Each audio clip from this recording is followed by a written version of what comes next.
Bienvenido, soy el doctor Armando Nogués y quería presentaros en unos minutos la charla de introducción al Qigong para la salud.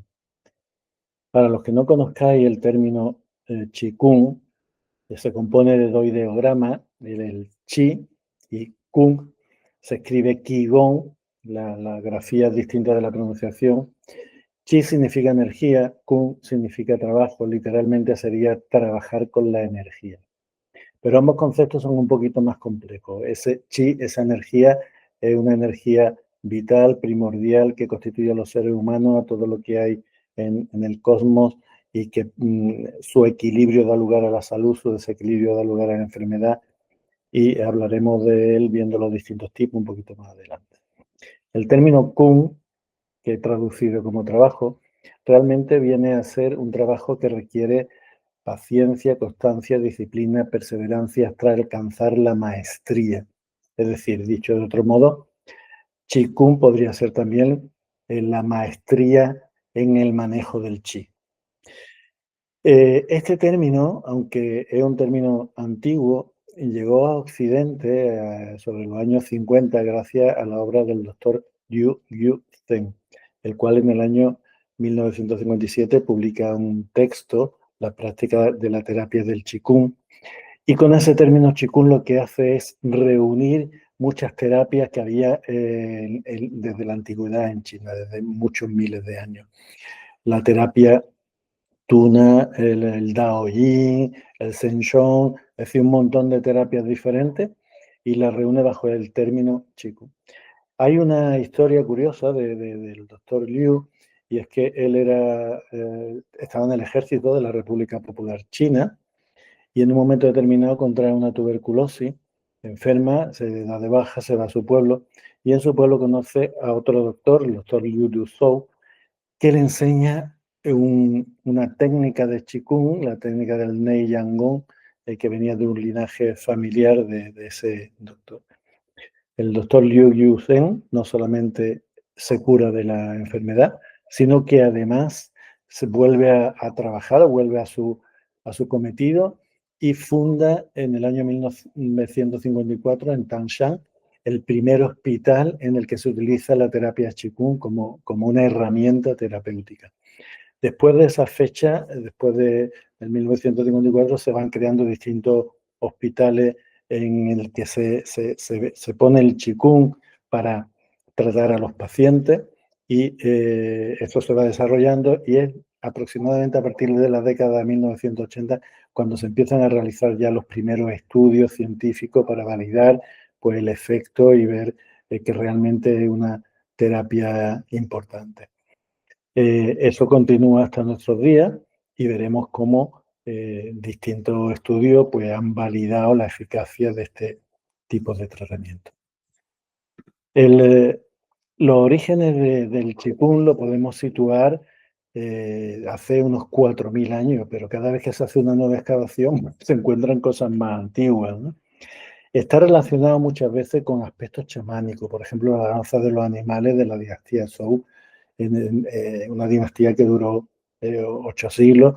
Y entonces ahí recordamos al doctor Hua Tou, que ese doctor pues hizo el Bu Xin Shi, que es el juego de los animales. Cada uno de los animales representa un elemento y se utilizó con una serie de ejercicios para tratar sobre todo problemas a nivel cognitivo, emocional, no solamente físico. Encontramos datos de Qigong en el libro del Emperador Amarillo, Huang Ti, el libro del Emperador Amarillo también es un personaje mítico de la cultura china. En ese libro se encuentran recetas, se encuentran tratamientos, se encuentran consejos, es un libro interesante. Y como decía antes, la investigación científica actual pues ya lo que trata es de fijar lo que la tradición médica en medicina china pues ha ido constatando y que ha ido de manera empírica pues darle unas bases científicas. El Qigong se encuentra dentro de la cultura china y en la cultura china la medicina tradicional china ha llegado a Occidente con bastante éxito. Nosotros conocemos sobre todo la acupuntura, es lo más famoso, pero en medicina china pues hay acupuntura, hay fitoterapia, hay masaje, hay corrección dietética, hay muchas cosas, un sistema médico muy completo. Y cuando se habla de enfermedades, se atribuyen a tres grandes bloques. Causa externa, la causa externa puede ser el frío, el calor, el viento, la humedad, los gérmenes, los accidentes, los desequilibrios alimentarios y también los factores mentales. Como veis, es una clasificación muy simple, pero que se parece mucho a lo que, cómo podemos concebir las enfermedades nosotros hoy en día.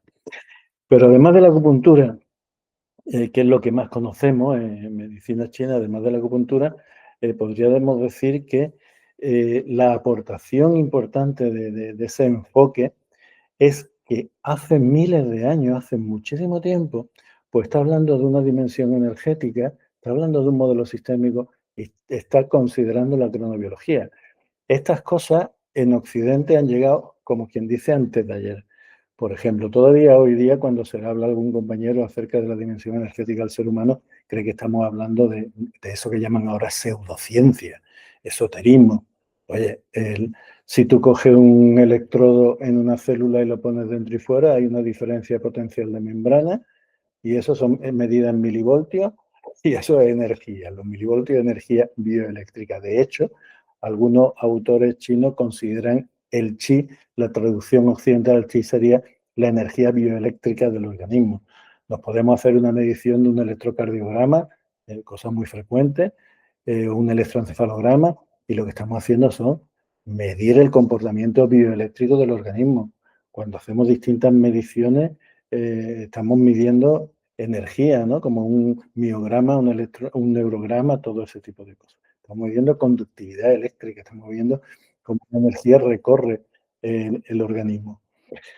Eh, el modelo sistémico llegó a Occidente a partir de la segunda mitad del siglo XX, es decir, entender el ser humano como no como un conjunto de partes, de órganos, de aparatos, sino como que el ser humano es un sistema en sí mismo con los distintos órganos y aparatos que están interrelacionados entre sí y que además estamos en interacción continua con el medio ambiente, con el universo, con el cosmos, pues hace miles de años que está la cultura china y nosotros, ya digo, vamos un poquito retrasados en ese sentido. Y los aspectos de la cronobiología hoy día se está estudiando científicamente, que no es lo mismo tomar un medicamento a una hora que tomarlo a otra hora, que no es lo mismo comer una cosa en una época del año que en otra época del año. Es decir, que los seres humanos tenemos ciclos, estamos conectados con la naturaleza y tenemos nuestras primaveras, nuestros otoños, es decir, tenemos nuestros ciclos y tenemos que el pensamiento taoísta de ser uno con la naturaleza, porque nosotros, los seres humanos, somos naturaleza. Esa idea se transmite muy bien en la cultura china y en el Qigong yo lo utilizo mucho este esquema, el esquema que se llama de las 5 transformaciones. Las 5 transformaciones son 5 elementos que se crean uno a otro y se destruyen y se controlan uno a otro en ese equilibrio entre construcción y destrucción. Ahí se encuentra la armonía y podemos encontrar la salud. Y aunque los nombres son madera, fuego, tierra, metal y agua, no está aludiendo al elemento concreto, no es el agua del grifo o el agua de un río, sino es un concepto, podríamos hablar más que de elementos de movimiento del chi, de manifestaciones del chi, de tal manera que a cada elemento le corresponde dos meridianos, dos meridianos energéticos de acupuntura, excepto el fuego que le corresponden 4. A través de esos elementos podemos entender qué está sucediendo en el organismo. Cada elemento también le corresponde pues, un sonido, un color, un sabor, un órgano y una víscera. Todo el universo se encuentra recogido en ese movimiento de las 5 transformaciones. Y en el Qigong para la salud utilizamos mucho este esquema. Por ejemplo, ahora estamos en otoño. El elemento metal es el que corresponde al otoño y en la última clase que yo impartí de Qigong para la salud, pues le propuse a los alumnos un trabajo con ejercicios que ayudan a regular el elemento metal, por lo tanto, están muy indicados para equilibrar el cuerpo, equilibrar la energía del ser humano en esta época del año. Estamos hablando del chi, estamos hablando de la energía, pero hay 3 tesoros los tres tesoros del cielo, los tres tesoros de la tierra y los tres tesoros de los seres humanos, el Sanpao, que son las tres energías con las que vamos a trabajar en Qigong. El Yin, el Qi y el Shen. ¿De qué estamos hablando? Pues mirar, el Yin es una energía básica, primordial, primaria. Muchas veces se llama la esencia. Hago una anotación importante, es Yin con J, no es el Yin y el Yang. El Yin y el Yang es otra cosa. Yin y el Yang con Y, Yin con J. Se le llama también energía vital, energía seminal. Es la energía del padre y de la madre gracias a la cual se forma el embrión, es decir, del esperma y del óvulo. Es una energía que cuando se nos agota, pues la persona deja de estar en este plano de existencia, finaliza su vida y se acumula en una zona ligada al riñón, al elemento agua, al meridiano del riñón, que es el migmen. Trabajamos mucho eso también en Qigong, el migmen. Se encuentra situado entre la segunda y la tercera vértebra lumbar, el punto 4 del meridiano del vaso gobernador, Dumai, y en el trabajo de Qigong, pues visualizamos, vemos, tratamos de mandar la energía allí y hacemos ejercicio también para trabajar sobre esa zona. Hay la basculación pélvica, que se llama apertura del migmen, para que no esté colapsado, para que no esté bloqueado. Y esto con respecto a la energía Yin con J. Cuando hablamos del Qi, Qigong, el Qi es un estado intermedio de la energía. Está entre el Yin y el Shen. La energía que circula por el meridiano es el Qi.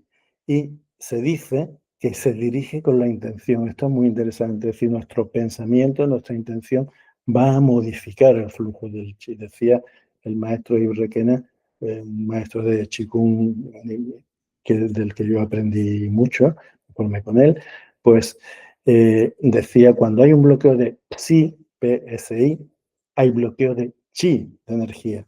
Fijaos que cosa tan interesante. Con un bloqueo mental bloquea la energía. Hoy día sabemos, en nuestros estudios modernos, de cómo un bloqueo mental produce una alteración a nivel del sistema nervioso, a nivel del sistema endocrino, a nivel del sistema inmunológico. Es decir, hay un bloqueo de la energía vital. Bloqueo de Psi igual a bloqueo de Chi.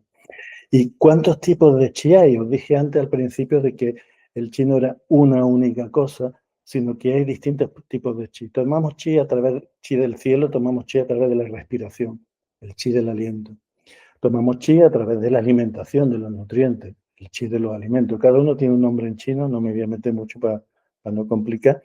Hay un chi original, primario, primitivo, el yuan chi, que se acumula también en Dantian inferior, como ahora veremos.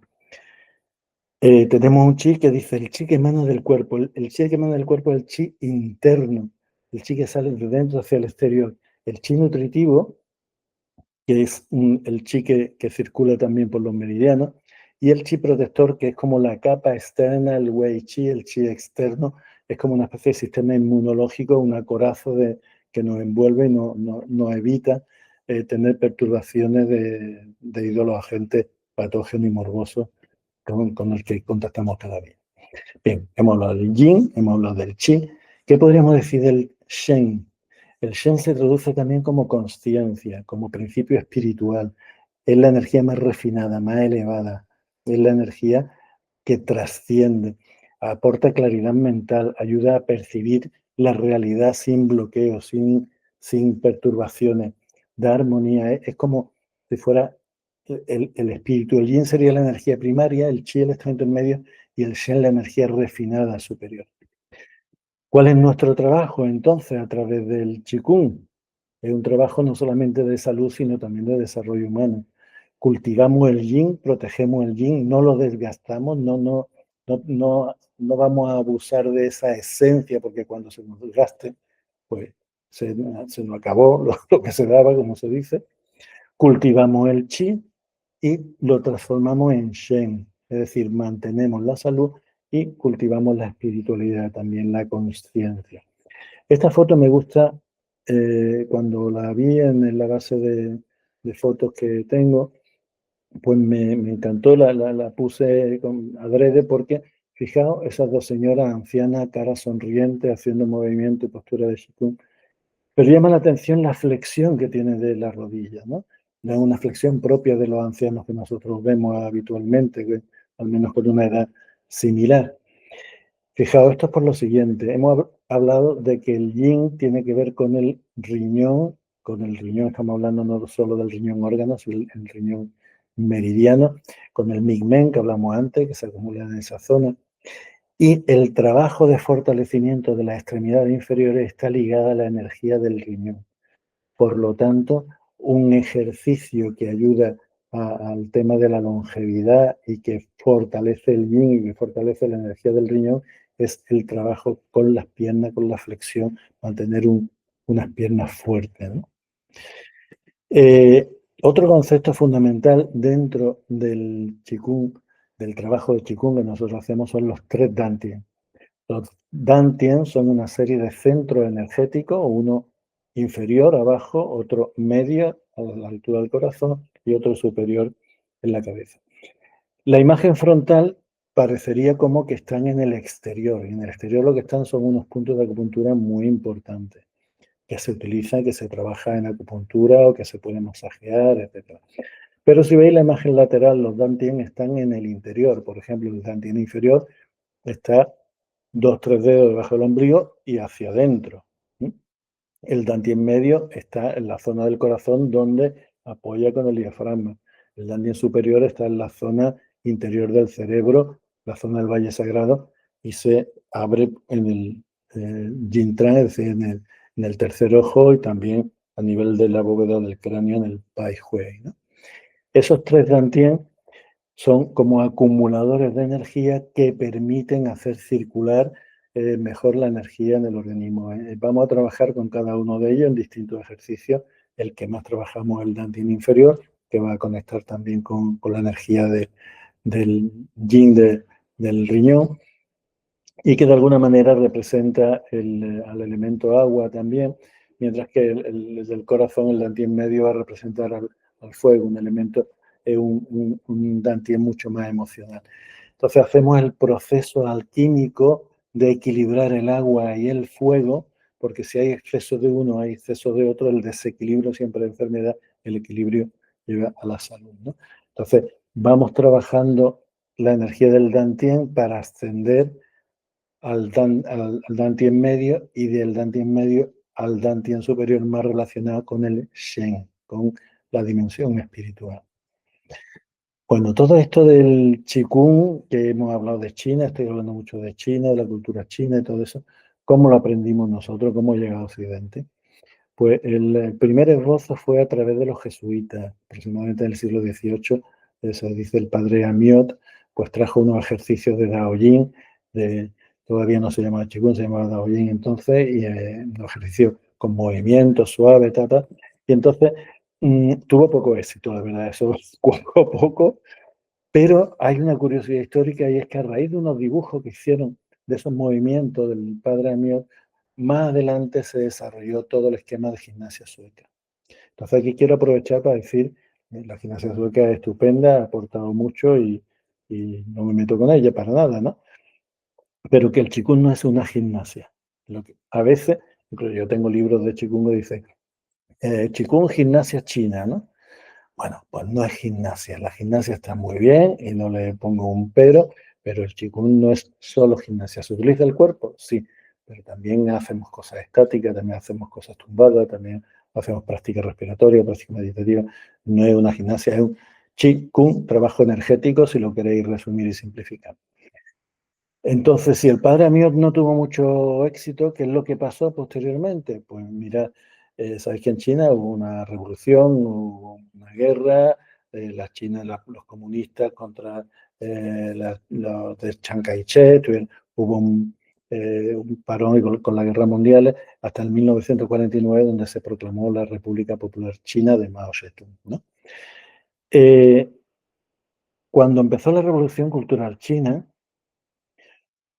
había como una tendencia que todo lo antiguo, todo lo filosófico, todo eso era contrarrevolucionario.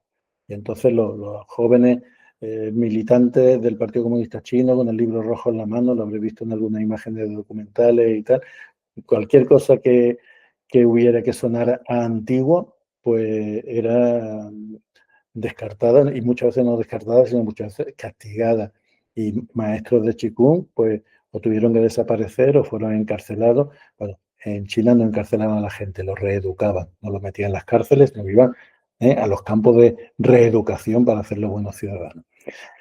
¿Y qué pasó? Pues que algunos dejaron de enseñar, se mantenían secretos las prácticas dentro del linaje familiar y otros, pues los que pudieron escapar a Occidente, pues nos trajeron, sobre todo a Europa, a Estados Unidos, pues trajeron por los conocimientos del Qigong. Posteriormente, esto se fue suavizando y cambiando porque si algo tienen los chinos de admirable es que son muy prácticos. Si ellos ven que una cosa funciona, pues la cogen. Eh, Tenían mucha hambruna en ciertos años, entonces vieron que eh, había una manera diferente de gestionar toda la economía y la agricultura y ellos no, pues lo cambiaron y listo. ¿Qué es lo que pasó con el Qigong? Pues que vio que en los hospitales la gente le funcionaba y mejoraba la salud, se ponía más fuerte. ¿Qué hicieron? Empezar a aplicar el Qigong al ejército.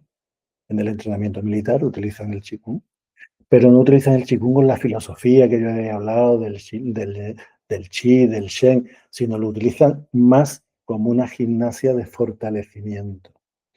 De hecho, hoy día hay una universidad de Qigong en Beijing y hay una escuela oficial y todo eso, pero enseñan los ejercicios, pero se desligan un poco de la parte del fundamento filosófico.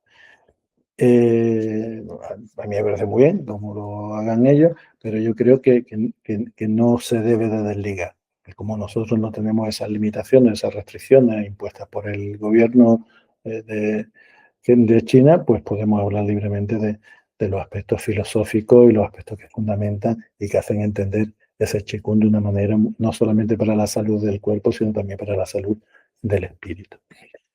Entonces, podemos hablar de un Qigong marcial. Qigong marcial es el Qigong que algunos de ellos se derivaron en artes marciales. Hay estilos de Qigong, estilos de animales que después se han hecho estilos de combate en Kung Fu. Está el estilo de la grulla, está el estilo del mono, está el estilo del tigre. Son estilos de combate de Kung Fu, son Qigong marciales. Hay un Qigong médico que se utiliza para fomentar la salud y está el Qigong espiritual. Desde mi punto de vista, el médico y el espiritual no se deberían de desligar como dos cosas distintas, ya que si entendemos la salud como no con la definición clásica de la OMS del perfecto estado de bienestar físico, mental y social y no solo la ausencia de enfermedad, sino si entendemos la salud dentro del contexto de desarrollo humano como el arte de vivir en plenitud, eh, puliendo y aceptando nuestra zona oscura y potenciando nuestras zonas luminosas, la parte médica y la parte espiritual forman una única unidad. Dentro de ese Qigong espiritual, y que también es médico, ¿no? Pero tiene un matiz filosófico que me interesa que conozcamos. Hay como tres grandes escuelas: la confucianista, la taoísta y la budista. La confucianista, evidentemente, proviene de Confucio. Confuci se castellanizó y Confucio. Menci se castellanizó Mencio. Confucio y Mencio son los dos grandes pilares de esa escuela confucianista. La escuela confucianista está muy basada en la buena persona, el buen ciudadano. El buen ciudadano era el que va a formar una sociedad perfecta, una sociedad armónica y no conflictiva. Por lo tanto, la ética, la moral, la armonía social, la integración del cuerpo, de la mente y del espíritu es lo que fundamenta esa filosofía confucianista, ese Qigong confucianista. Matices diferentes tiene la escuela taoísta. La escuela taoísta, los dos grandes pilares que tenemos son Lao Tse, y Chuang Tse. Lao Tse es un personaje mítico, un personaje que algunos dicen sí existió, otros dijeron no, no existió. Bueno, existió, pero se llamaba Li. No existió. En fin, pero Chuang Tse sí hay constancia histórica y hay libros escritos por él. A Lao Tse se le atribuye el Tao Te Ching, el principal libro del texto básico de conocimiento del taoísmo. Tiene una historia muy bonita, por eso pongo esas diapositivas, y es que, según parece, Lao Tse, cuando estaba ya un poquito harto del mundo, de la sociedad, dijo algo así como: oye, necesito un espacio, necesito un retiro, me voy a meditar, me voy a retirar a la montaña, y emprendió un camino, dice, al lomo de un buey. llegado a la última frontera del reino, pues el guardián que estaba allí le pidió que se quedara con él y que le diera enseñanza. Lao Tse accedió y estuvo con él un tiempo y escribió los textos del Tao Te Ching, el libro del recto camino. Después dice que se perdió en el horizonte y ya no se supo más de él. Una historia, no sabemos si es verdad o tiene algo de verdad o no, pero al menos es inspiradora. ¿Cómo trabaja el Qigong taoísta? El Qigong taoísta es un Qigong muy alquímico, es un Qigong que hay muchas cosas que son como secretas, se transmiten de maestro a discípulo. Hoy día se ha abierto mucho más y conocemos mucho más, pero es un Qigong un poco de alquimia interior buscando el Zenren, lo que sería el ser humano verdadero, que llaman ellos. Iba a trabajar mucho la armonía del ser humano y la conexión ser, lo que ellos hablan, ser uno con la naturaleza, con el cielo, con la tierra, con nuestra propia naturaleza. Y finalmente tenemos el Qigong budista, el personaje mítico, el personaje eh, importante dentro del Qigong budista es Bodhidharma. Aunque el budismo llegó a China un tiempo antes, la visita de Bodhidharma a China. Bodhidharma era un monje budista que venía del monasterio de Nalanda. Llegó a China y tuvo poco éxito en la corte, según dicen los textos que he leído, que porque tenía mucho pelo, tenía mucho vello, unas cejas muy gordas. Si lo ven los dibujos, es un tipo poco agraciado y con mucho pelo corporal. Y eso en China era propio de clases inferiores, no tenía el refinamiento de la corte, entonces como que la corte tuvo poco éxito. Y él fue al monasterio de Shaolin. Y en Shaolin lo que encontró eran una serie de monjes muy debilitados debido al número de horas que pasaban meditando. Entonces él pensó cómo dar una solución a eso y se fue a una cueva, se encerró en la cueva. Se dice, según cuenta la tradición, que estuvo 9 años meditando.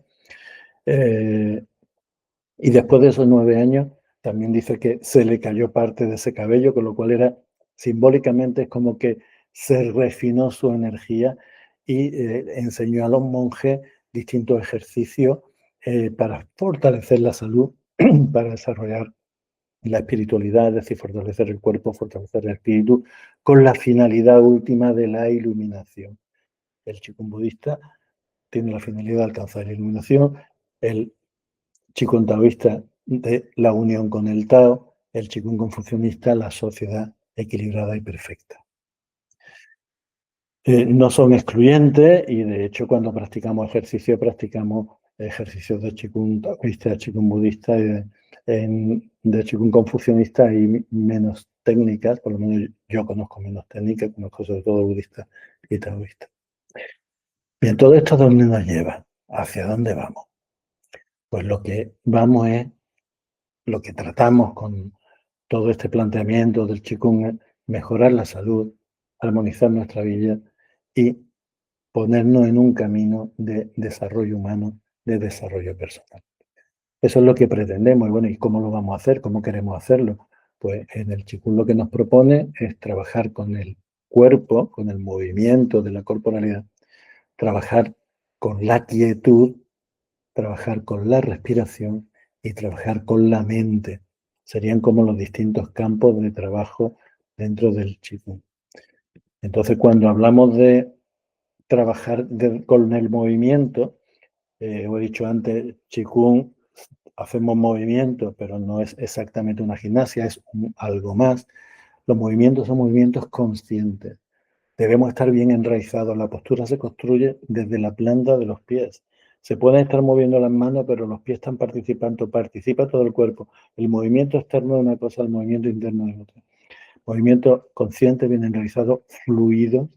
A veces son movimientos muy suaves, a veces son movimientos muy potentes, muy enérgicos, y siempre trabajando en sincronización con la respiración. La quietud, os decía, se construye desde la planta de los pies. El San Chuan es todo el trabajo que se hace en Qigong con la postura de pie.